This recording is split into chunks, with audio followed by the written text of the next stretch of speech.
As you know, one of Justin's core values is seeking new opportunities. That's why our recommendation, frozen toaster pastries, should be next.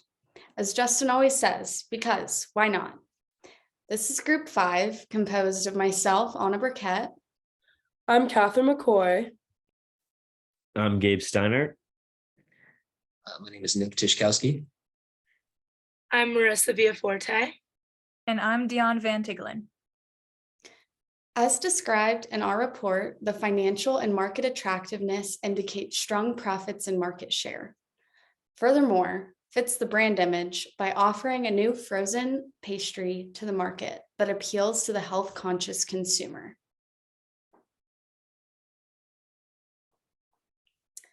In the category overview, this is our analysis of all 5 categories.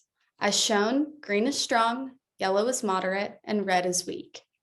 Even though the decision criteria is the same for frozen non-dairy dessert bars, there are a few reasons why we chose frozen toaster pastries. Although there's difficulty with feasibility since Justin's has never entered the frozen market, we see this as an opportunity for entrance. It is our opinion that the frozen toaster pastries are the best choice. This is attributed to its strong performance and market attractiveness and financial attractiveness. Now, Marissa will speak on market attractiveness. Thank you, Anna. So to begin, we think that market attractiveness would be a positive aspect for frozen toaster pastries. In the diagram on the slide, you can see how frozen toaster pastries would have the second highest annual sales in comparison to the other products. Those sales being $1.01 billion. Although the market growth rate of 3.02% is the second lowest of all of the products, frozen toaster pastries would have the second highest projected year 5 market share of 1.25%, allowing for greater sales in the future. Now, if we take a look back at the diagram, you can see that the market for toaster pastries is concentrated.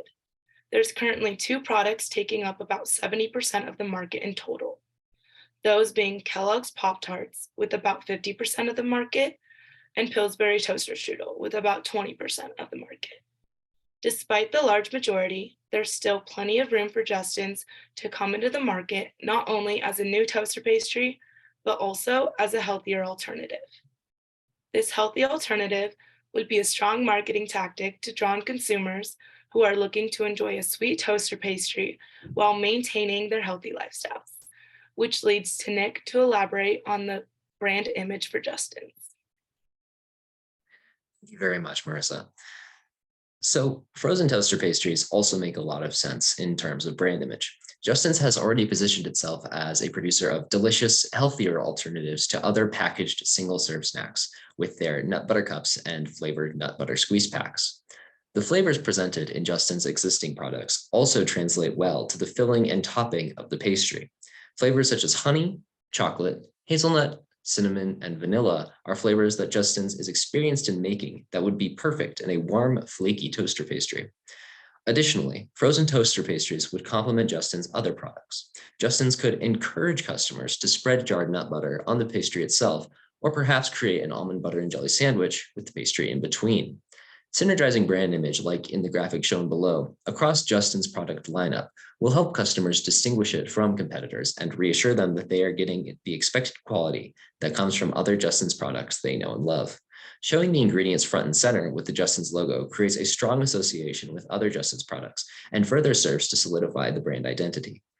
Justin's may also be able to use frozen toaster pastries as a way to break into other baked goods markets. Almond flour baked goods and almond butter cookies are great next steps to try after frozen toaster pastries. There's opportunity to grow within this space. Now let's kick it to Dion for the financial attractiveness. Thank you, Nick. After deciding as a team which 2 product categories were our main priority, we concluded that our recommendation was between the 2, frozen toaster pastries and frozen dessert bars. Looking at the total addressable markets of the 2, frozen toaster pastries has a 150% larger market, with it being 2.5 times larger than frozen dessert bars. And if we were to look at price comparisons, you can see that we'd have a contribution margin of $2.47 per unit for frozen non-dairy dessert bars, whereas frozen toaster pastries has a contribution margin of $2.20. But that frozen toaster pastry has 20% variable cost, and we see that frozen dessert bars are using 25% of its pricing. Back to the dashboard numbers, the operating cash flow for our lead choice is about $7 million over our other alternative. Last thing I'd like to zone in on is our NPV. That is what our frozen toaster pastries are worth to us today. It is worth over 11 million, whereas our frozen non-dairy dessert bars is 7 million. Also to note, you can see we are expecting to see a 56.25% IRR as a return on investment, as percentage in present day dollars. Finally, with an expected payback period of just over 2 years, Justin's will recuperate the initial investment and turn positive. This payback period is the shortest out of all the other options, and it means that Justin's is forecasted to make back the initial expenditures used for operations. To finish it off, you can see from a financial point of view why we'd like to proceed with the frozen toaster pastries. I'll leave it up to Gabe.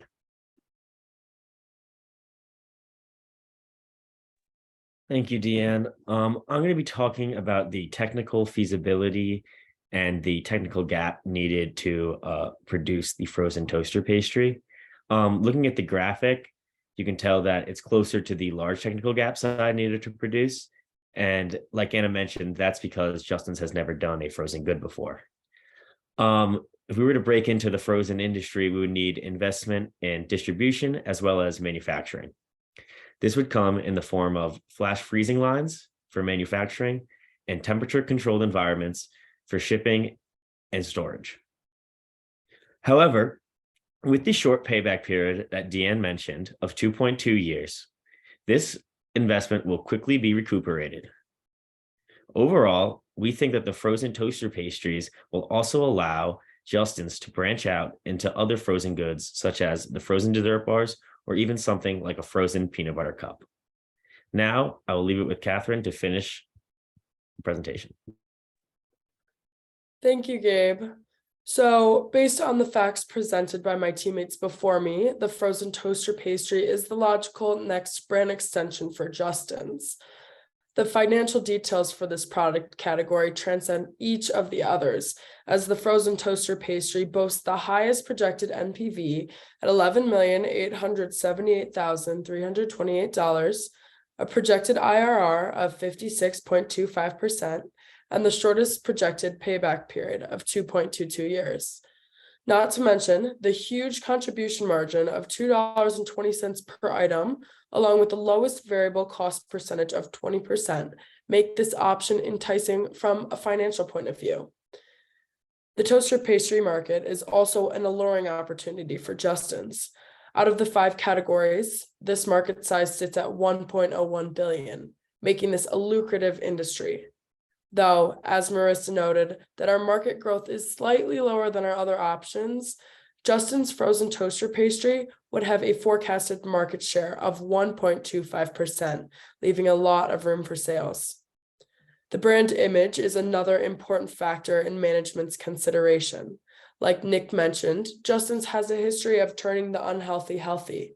This product has the potential to rival the Pop-Tart, just how Justin's nut butter cups rivaled Reese's as a healthy alternative.